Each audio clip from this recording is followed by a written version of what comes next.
Sarah and I were standing in our coworkers' brand new house. And I mean brand new. The paint was still fresh, the furniture still had that showroom feel, their kids were running through rooms that were bigger than our entire first floor. And I remember standing there, holding a drink I didn't really want, smiling at a conversation I wasn't really having, and thinking, what are we doing wrong? We were doing everything right. We had no idea. Here's what nobody tells you about building wealth as a couple. It doesn't feel like winning, it feels like falling behind. Because the couples who are quietly getting rich, and I mean genuinely, mathematically, structurally getting rich, look identical from the outside to the couples who are quietly drowning. Same neighborhood, same cars, same dinner parties. The difference is invisible. And today, I'm going to show you the 6 signs that you and your partner are already on the right side of that line, even if standing in someone else's beautiful house has made you doubt it. I'm Mike Miller. My wife Sarah and I spent the better part of a decade making financial decisions based on how they looked, not what they were worth. And then we spent the next few years doing the math on every single one of those decisions. Some of what we found was embarrassing. Most of it was actually hopeful. All of it changed how we talk about money and how we think about what it means to be ahead. Before we get into the signs, I want to hold something back for a moment. There's a number I'm going to give you later in this video, and it's going to change every sign on this list. Not a net worth number, not an income number, something most couples have never calculated. But first, you need to understand what wealth actually looks like from the inside. Here's the thing about lifestyle comparison culture, and I want to name it directly because I think it deserves a name. It runs on a very specific lie, that the way someone's life looks is a signal of how their finances are performing. The big house means they're winning. The new car means they're ahead. The vacation photos mean they've figured out something that you haven't. They haven't. Most of the time, they're financing it. The couples losing the wealth game often look like they're winning it. That's the whole trap. And Sarah and I walked right into it, standing in that kitchen, questioning a plan that was actually working. That night, after the housewarming, we drove home mostly in silence. And then I said it. I actually said, maybe we should slow down the investing and start saving for a bigger house. Sarah looked at me. She didn't say anything for a second, and then she said, "How much is in our 401k right now?" I didn't know. I knew the contribution percentage. I didn't know the number. She pulled it up. Between the two of us, we had just crossed $180,000 in retirement accounts. We had a fully funded emergency fund. We had no credit card debt. We had been maxing our contributions for 3 years. And I had spent the entire drive home wondering why we weren't further along. I had a 17-tab spreadsheet for why we should buy a bigger house. Sarah had one question. Why are we changing a plan that's working? I didn't have a tab for that. So let's get into it. 6 signs that you and your partner are secretly getting rich, even if it doesn't feel like it. Sign number 1, and this is the master sign. Everything else on this list flows from it. There's a concept in behavioral finance called lifestyle inflation, the tendency for spending to rise automatically with income. You get a raise, the car gets upgraded. You get a bonus, the vacation gets bigger. Most households don't make a conscious decision to inflate their lifestyle. It just happens because it feels like the reward for working hard. But here's what lifestyle inflation actually costs in math terms. Let's say you and your partner get a combined raise of $10,000 a year. If you invest that $10,000 instead of spending it every year for 20 years at a 7% average return, that's $435,000, not counting what you already had. If you spend it, you get $10,000 worth of stuff per year, and then it's gone. The gap between your income growth and your lifestyle growth is where your wealth lives. If that gap is widening, if you're earning more and your fixed monthly expenses haven't moved, that's not deprivation. That's the engine running. That's sign one. And if that one describes your household, the next sign is going to feel familiar too. Sign number 2. And this one sounds basic, but I want you to hear what the numbers actually say before you skip past it. Bankrate's most recent annual survey found that fewer than half of Americans could cover a $1,000 emergency from savings without borrowing. Not a month of expenses, $1,000. A fully funded emergency fund, 3 to 6 months of household expenses, sitting in a high-yield savings account is not a boring financial checkbox. It is structural protection against the single most common reason couples blow up their financial plan, the unexpected expense that forces them into debt. The car breaks down, someone loses a job, the furnace goes. Without the fund, you're reaching for the credit card. With the fund, it's an inconvenience, not a crisis. If your household has that cushion built, you are in the top half of American households by financial resilience. Full stop. It doesn't feel like wealth. It feels like having money you can't spend. That's exactly what it's supposed to feel like. Sign 2. Now, sign 3 is where most couples start to feel it, because this one shows up in the numbers in a way that's hard to argue with. Sign number 3, and this one surprises most couples because it's hiding in plain sight. The number that separates the couples who feel rich from the couples who actually are rich. It's not a net worth number. It's a contribution rate.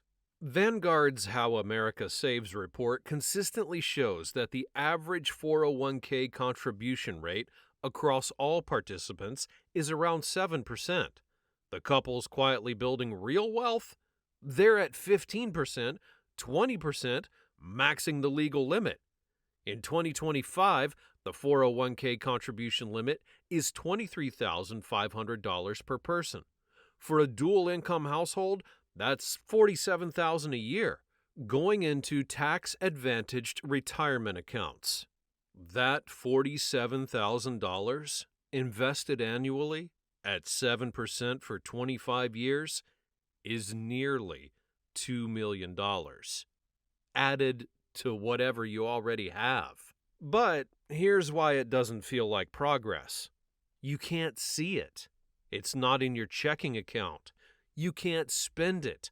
It doesn't show up at dinner parties. It doesn't have a nice backsplash. It just compounds quietly every single month, whether you feel it or not. That's sign 3. And before sign 4, I want to flag something. The next 2 signs are the ones most couples overlook entirely. Not because they're complicated, because they don't look like wealth signs at all. Sign number 4, and this one gets almost no credit in personal finance content, but I think it deserves a full moment.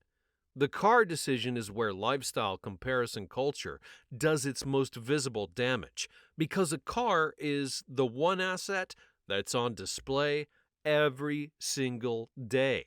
Your coworkers see it, your neighbors see it, the people at your kid's school see it, and the math on a car upgrade is brutal in a way that most people never actually calculate. Let's say you financed a $45,000 car instead of a $28,000 car. That's roughly $300 more per month over a 5-year loan. But that's not the real cost. That $300 a month invested instead over 10 years at 7% is $52,000. Over 20 years, it's $156,000. You paid $156,000 for a car that felt better to drive for 5 years, and then you probably did it again. If you and your partner have been choosing the practical car, the one that makes you slightly embarrassed at valet, you are not losing. You are stockpiling the single most powerful wealth-building resource there is, the gap between what you could spend and what you actually spend. That's sign 4. Sign 5 is closely related, and it hits even closer to home for most couples. Sign number 5, and I want to make a distinction here that most people never think about. There's debt that builds something, a mortgage on a house that appreciates, a student loan that financed a degree with a real return, a business loan. That debt has a logic to it. You can argue about whether it was the right call, but the structure makes sense. And then there's the lifestyle debt. The credit card balances from the vacation. The buy now, pay later for the furniture. The personal loan for the wedding upgrade. This is debt you took on to fund a feeling, and the feeling is gone, but the balance isn't. The average American household carries around $6,000 in credit card debt. At an average interest rate of 21%, that's $1,260 a year in interest alone. Not paying down principal, just keeping the bank happy. If your household has no lifestyle debt, if your credit cards go to zero every month, if you're not carrying balances from experiences that are already over, that is an extraordinary position to be in. It means every dollar you earn is working for you, not for the bank. It doesn't feel like wealth. It feels like restraint. Like saying no when everyone else is saying yes. That's the whole point. That's sign 5. And sign 6 is the one I mentioned, the one that's hardest to see and that most couples never put on a list like this. But I think it might be the most important one of all. Sign number 6. This is the one most finance channels never put on the list, and I saved it for last because I think it's the sign that makes all the others possible. Money is the number one cause of conflict in relationships. That's not a guess. It's what research consistently shows. A survey by Ramsey Solutions found that money fights are the second leading cause of divorce in the United States, right behind infidelity.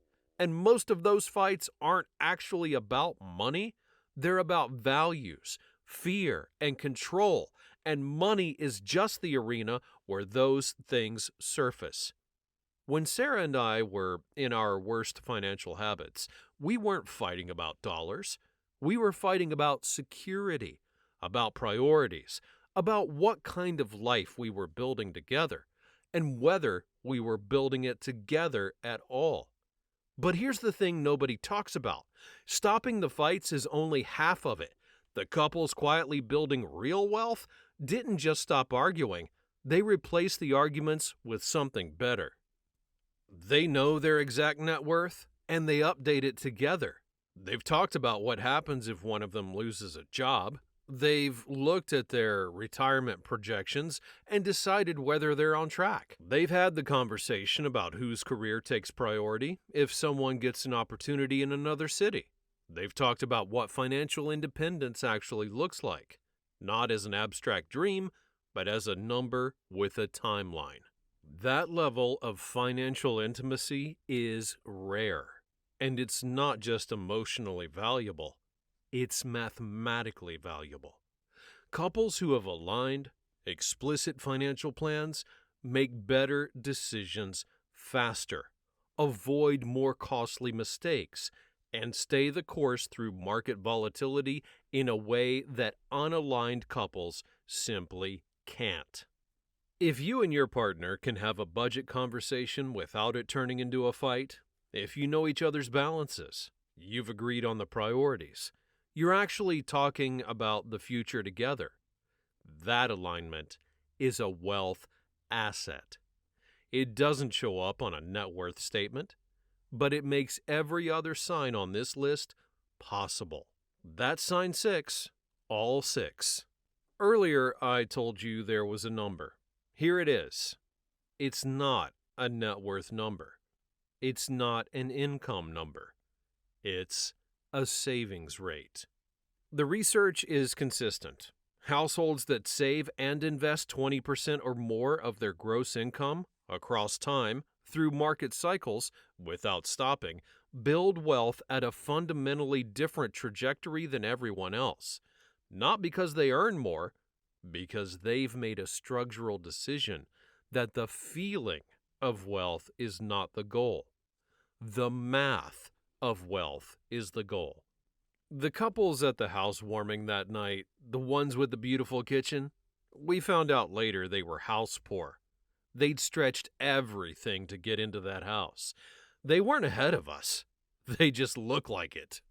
Sarah knew that before I did. Here's the one thing I want you to do this week. Calculate your actual net worth, assets minus liabilities. Do it together. Tonight, if you can. The number might surprise you, but you need to know it. Because you can't run toward a finish line you can't see.